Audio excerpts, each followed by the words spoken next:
Alright, so I went to see Stepfather today. It wasn't that bad. It wasn't that great either. I can understand why a lot of people are comparing it to Disturbia because there are a lot of elements of this movie that are like Disturbia. The thing about Disturbia, though, is the plot is a lot different, but Disturbia was a lot more suspenseful. I mean, that movie was really suspenseful. Really good film.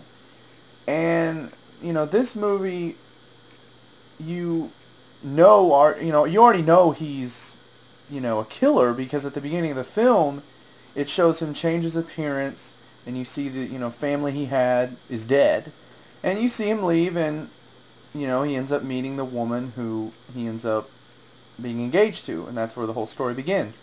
Well, the main plot of the film is that the son, the older son of the woman, was off at a military school or whatever, and comes back and obviously meets the guy for the first time. He's a little kind of iffy about it, and then he just starts feeling like something's not right with this guy.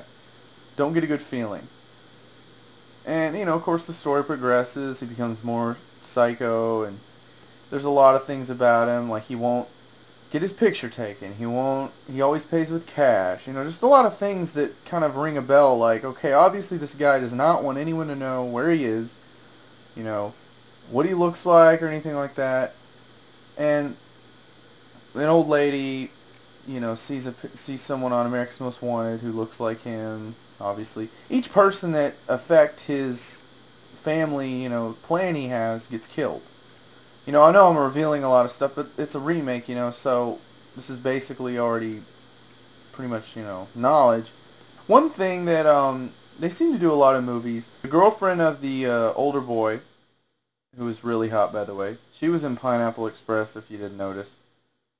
She plays Seth Rogen's girlfriend.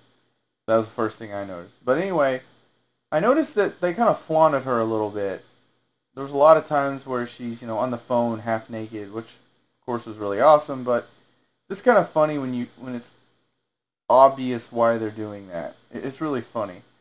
But all in all, I mean, it wasn't bad. I mean, it's worth a rent. I mean, I actually only paid $3.50 for my ticket. Our movie theater here is really cheap right now because some movie theaters you have to pay $8 or something. I don't know if I would have paid $8 for this film, but I think I got my 350's worth. And it was a little irritating because there was a girl sitting next to me who was probably 10 years old. She was with her mom, and she just would not stop talking. She spoke Spanish. She was a little Mexican girl, so of course I didn't know what she was saying. But any little thing that happened, she was like freaking out. There's a part where you're expecting him to pop out, and she's freaking out way before it ever happens. She's like, "Oh my god, oh my god, oh my god, ay Dios mío." But not that that really ruined the movie for me, but you gotta admit, there's a lot of times when a movie could be really good, but if people around you are talking or they're really annoying, it can ruin your experience. So of course I didn't say anything, but I was just kind of like, "Shut the hell up."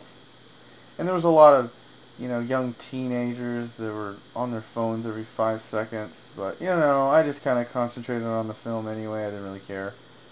The thing about this movie, now this is a spoiler I'm about to share. I understand that I did say a lot of stuff previously, but this is, a big spoiler somewhat. But, of course, the end of the movie, he doesn't die, which that's not really big news. But the thing about the ending, I kind of like, before the ending happened, I kind of pictured in my head how they're going to do it. I know what they're going to do, I just don't know how they're going to do it. I knew that they were going to have him live, and that they were going to kind of show him in another area, meeting another woman. I knew they were going to do that. I just didn't like the way they did it. First of all, he had this, like, fake hair on, or wig, or something attached that they didn't make it like super obvious looking, but you could tell it was fake. I was hoping that they would have given him like a totally different appearance, like different hair color, maybe a mustache, something like totally different to where you couldn't recognize him from what he looked like throughout the entire movie. They didn't do that. But anyway, he, meets a woman, and instead of them like kind of talking and it getting into like a serious music and then kind of fading out. They just paused it and had this crappy ass credits on the screen. I mean, it was like the ending of some 80s drama show where they just, pause it at a frame and then they post the credits. It was really cheesy looking. That was my biggest concern, was that. I mean, I like Dylan Walsh, who was the main character. I love Nip Tuck. It's one of my favorite shows. I actually, watched the season premiere last week. So I actually partly went to see it because I like him, but better than the original, of course not. That usually never happens. So don't expect that. Wasn't a bad remake. If you like the movie Disturbia, I would recommend seeing this. You're not going to get as good of an experience, as good of a suspenseful experience, but it wasn't very, wasn't bad at all. So that's my movie review on Stepfather. I hopefully will do more reviews, but post your opinions. Let me know what you think of this film. If you've seen it, were there any parts that you didn't like or liked that I didn't mention? Let me know what you think.